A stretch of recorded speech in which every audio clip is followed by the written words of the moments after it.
फ़र्क पड़ता है जब तुम नज़रें चुराते हो, फ़र्क पड़ता है जब तुम करीब आते हो। फ़र्क पड़ता है जब तुम अश्क बहाते हो, फ़र्क पड़ता है जब तुम दर्द छुपाते हो।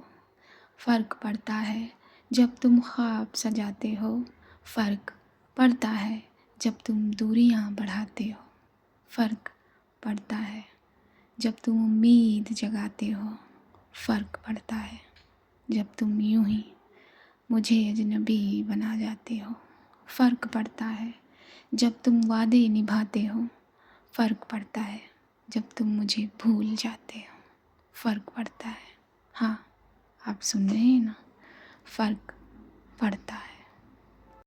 नमस्कार, कैसे हैं आप सभी? दुआ और उम्मीद दोनों है कि आप सभी बहुत अच्छे होंगे। तो स्वागत है आपका, वेलकम, अभिनंदन, खुशामदीद to my channel Arya only love. तो चलिए एक छोटा सा रीकैप ले लेते हैं। पांडा अपने बेस पर पहुंची थी अपने जेट की उड़ान लेने। वहीं गीतिका के दिल ने चाहत की थी, उसी के लिए उसने अभी से रिक्वेस्ट की थी और पहुंच गई थी बेस पर। वहाँ उसने पांडा की अपने जेट से मोहब्बत देखी थी, रिश्ता देखा था उसने पांडा का उस उड़ान से, उसकी बॉन्डिंग देखी थी अपने उस जेट से। और गीतिका ने ये भी देखा था कि उसका दिल भी अब किसी रिश्ते से जुड़ने लगा है, पांडा से बंधने लगा है।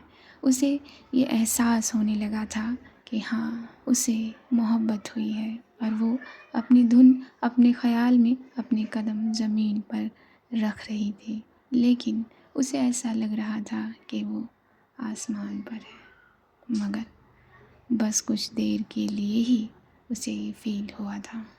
तो चलिए रीकैप पूरा हुआ, अब थोड़ा सा आगे चलते हैं। एक वैन हवा की तरह आई थी और अचानक से रुकी थी और गीतिका का मुंह बंद करके उसके हाथों को बांधकर उस वैन में डालकर रफ्तार से वो वैन आगे बढ़ गई थी। और थोड़ी देर में देखते ही देखते वो वैन रोड से गुम हो गई थी। सीओ सर से अपनी पीठ थपथपा लेने के बाद पांडा और उसकी टीम फिर एक बार अपने फेवरेट रेस्टोरेंट में पहुंचे थे और वहां बैठे सभी ने अभी की इंगेजमेंट के लिए बातें शुरू कर दी थी, उसकी टांग खींच रहे थे और अपना फेवरेट खाना भी ये सभी ऑर्डर कर चुके थे। तो पांडा आप क्या पहनने वाली हैं? सैम ने बड़ी कोमलता से पूछा था। ये क्यों, आप क्यों पूछ रहे हैं भाई? अमेज ने कहा था।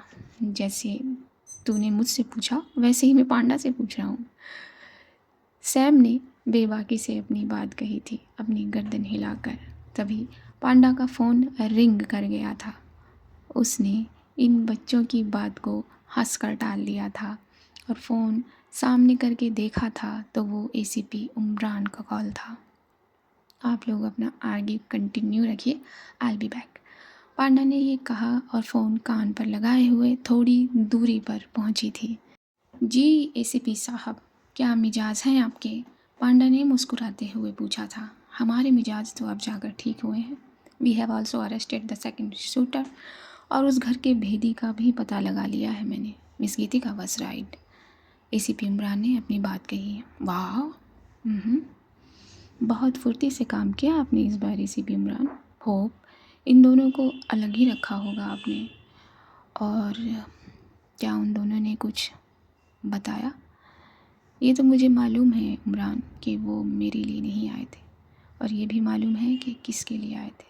बस यही पता करना है कि इन दोनों का, इस केस में इन दोनों का पिताश्री कौन है। पांडा की ये बात सुनकर एसीपी उमरान हंस दिए थे। इन शूटरों के अब्बा और घर के भेदी के अब्बा अलग अलग हैं क्या? पांडा बस थोड़ी सी चौंकी थी। हाँ, शूटरों को स्मगलिंग गैंग के हेड ने भेजा था और आपकी फ़ोटो के तार बाहरी मुल्क से जुड़े हुए हैं। ये सुनते ही पांडा के कान सतर्क हो गए थे। Okay, thank you so much ACP Imran. आप बस उस स्मगलिंग गैंग को कवर करिए। बाहरी मुल्क से जुड़े तार आप मुझ पर छोड़ दीजिए। I handle this. ज़रूरी ये है कि पहले मुल्क के अंदर की सफाई की जाए, राइट? तो प्लीज़ आप ज़रा इस स्मगलिंग गैंग को जल्दी धर दबोचिए। और फ़िलहाल के लिए मैं जाना चाहूँगी बिकॉज़ मेरी टीम जो है वो मेरा वेट कर रही है। तो आप मुझे इन्फॉर्म करिएगा please. Thank you once again ACP Imran, Panda ने कहा था। थैंक यू की कोई बात नहीं है पांडा, उल्टा मैं शर्मिंदा हूँ कि मेरी टीम से एक गद्दार निकला। No no no no need for this ACP Imran. Okay, अब जल्दी से जल्दी उस स्मगलिंग गैंग को पकड़ लीजिए, साफ़ कर दीजिए वैली से, और अभी के लिए फ़ोन रखिए। जी बिल्कुल। एसीपी इमरान ने ये सुनकर फ़ोन को कट कर दिया तो ये फिर एक्टिव हो गए हैं। पांडा ने बड़ी गंभीरता से सोचा था और अपने कदम अपनी टीम की तरफ किए थे। Hip hip hurray, hip hip hurray. Panda के पास आते ही ये पूरी टीम एक साथ चिल्ला पड़ी थी और पांडा ने उन सब के चिल्लाने पर बाकी के लोगों को देखा था। स्क्वाड्रन लीडर कल्पना पांडे, तू प्रमोशन के लिए तैयार हो जा, अभी ने बेहद खुशी वाले अंदाज में कहा था। व्हाट? पांडा की स्माइल जरा होंठों से बड़ी हुई थी। यस, सीईओ सर का कॉल आया था and oh Panda, I am very happy. थम जा, तू थम जा मेरे पार्थ, और बैठ जा सीट पे, और आप लोग भी बैठिए प्लीज़, पांडा ने अपनी टीम से कहा था। और बाकी के लोग जो इन्हें देख रहे थे उनसे भी इशारा करके थोड़ी सी माजरत ली थी। लिस्ट आई है, नाम थोड़ी रिवील हुआ है। हाँ, चिल कर अभी। रोगन जोश को ठंडा करने की हिम्मत कैसे हो गई आप लोगों की? जल्दी करिए, खाइए, खाना शुरू करिए। लिस्ट आई और तेरा नाम ना आए, दैट्स नॉट पॉसिबल पांडा, अभी ने अपनी गर्दन ऊंचे करते हुए कहा था और वो अपनी सीट पर बैठा था।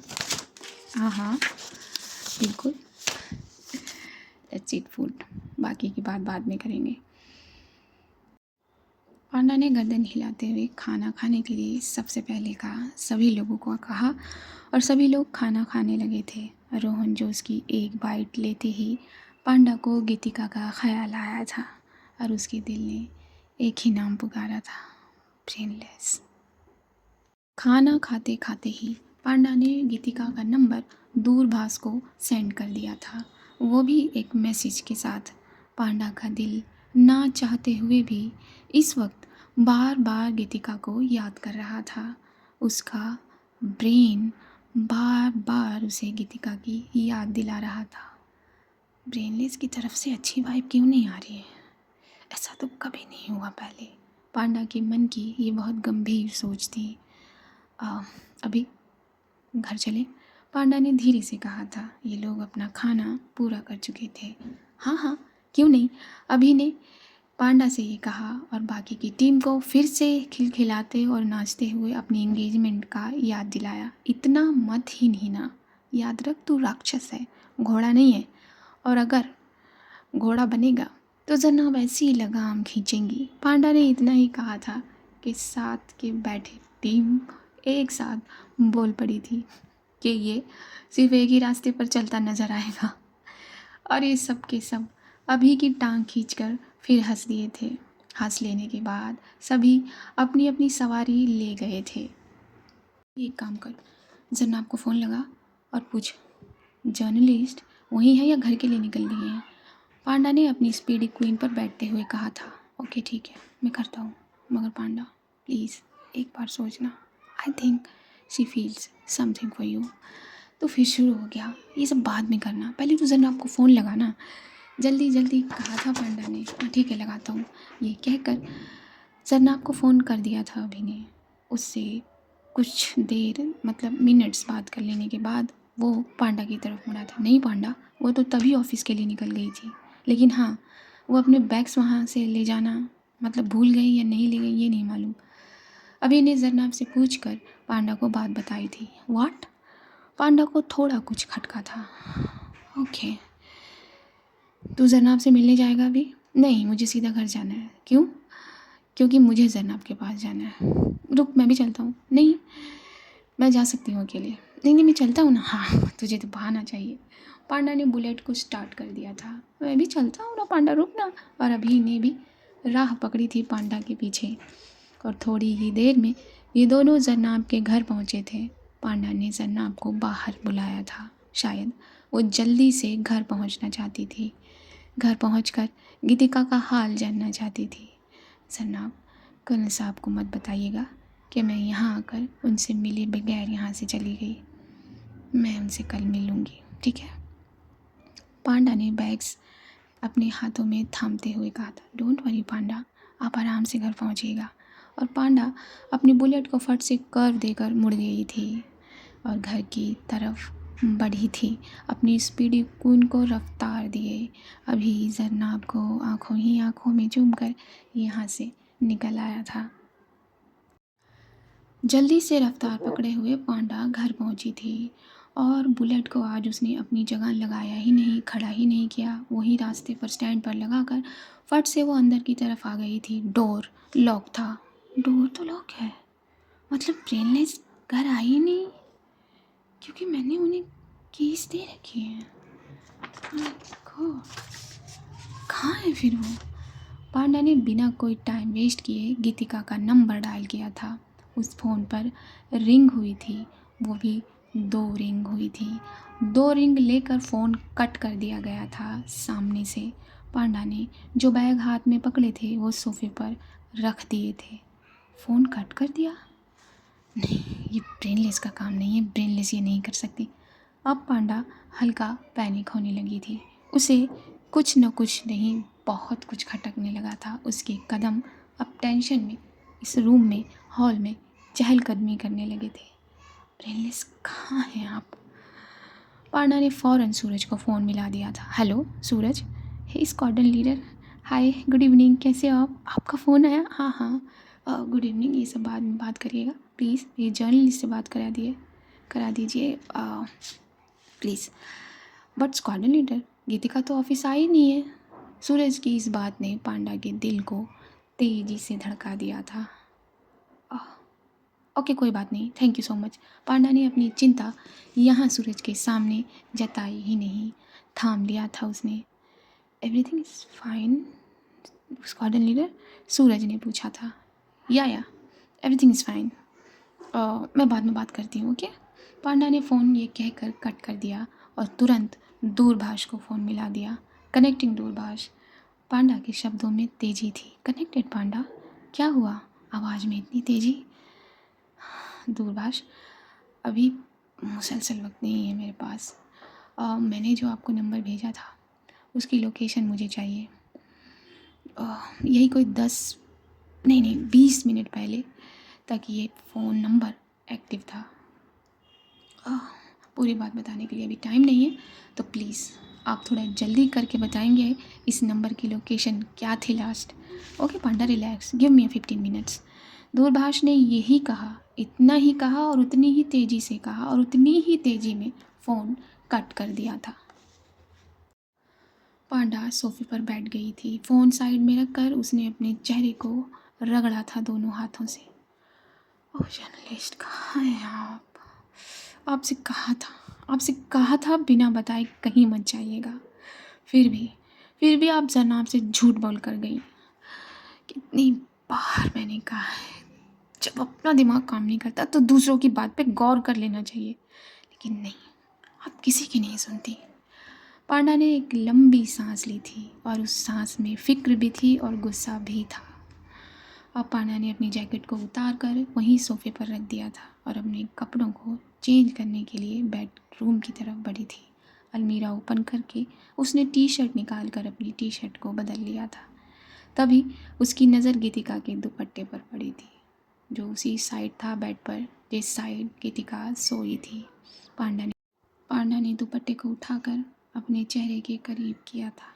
उसकी आंखों में उदासी थी, फिक्र थी। मैं नहीं चाहती, मैं नहीं चाहती कि आपको कुछ हो जर्नलिस्ट। मैं नहीं चाहती एक बार फिर कोई मेरी वजह से, नहीं। मैं ये क्या सोच रही हूँ, उन्हें कुछ नहीं होगा, मैं उन्हें कुछ नहीं होने दूँगी। तभी पांडा का फ़ोन जो वो सोफ़े पर रख भूल आई थी वो बच गया था। दुपट्टा हाथ में कस कर थामे फ़ोन की तरफ बढ़ी थी पांडा। कनेक्टेड पांडा, आगे से दूरभाष ने कहा था। कनेक्टेड दूरभाष, पांडा ने फट से जवाब दिया। मैंने इस नंबर की लोकेशन आपको सेंड कर दी है और ये उस वक्त, जिस वक्त की टाइमिंग आप बता रही हैं, इसी जगह पर एक्टिव था। ओके ठीक है, थैंक यू सो मच दूरभाष, प्लीज़ बी कनेक्टेड। और पांडा ने फ़ोन जेब में रखा था। मर्सी की चाबी उसने फट से उठाई थी। आज वो अपनी जैकेट लेना भी भूल गई थी। चाबी को जल्दी से अपनी मुट्ठी में भरे वो बाहर की तरफ बढ़ी थी। मर्सी को फटाफट ओपन किया था और उस लोकेशन पर अपनी मर्सी को लगा दिया था। आज के भाग में इतना ही। अपनी राय देना मत भूलिएगा। चैनल पर नए हैं तो सब्सक्राइब कर लीजिए, लाइक कर दीजिए, शेयर कर दीजिए। और बस कुछ ज़्यादा मैं कहूँगी नहीं आपसे। मुझे दीजिए इजाज़त। उससे पहले अपने पेरेंट्स का ख्याल रखिएगा, दुआएं करते रहिएगा, दुआ करना ना भूलिएगा। अगर आपका दिल हो, आपका हृदय हो दुआ में, आपकी रूह हो दुआ में, तभी दुआएं करिएगा, वरना आप स्किप कर सकते हैं। और मुझे दीजिए इजाज़त अब। नमस्कार।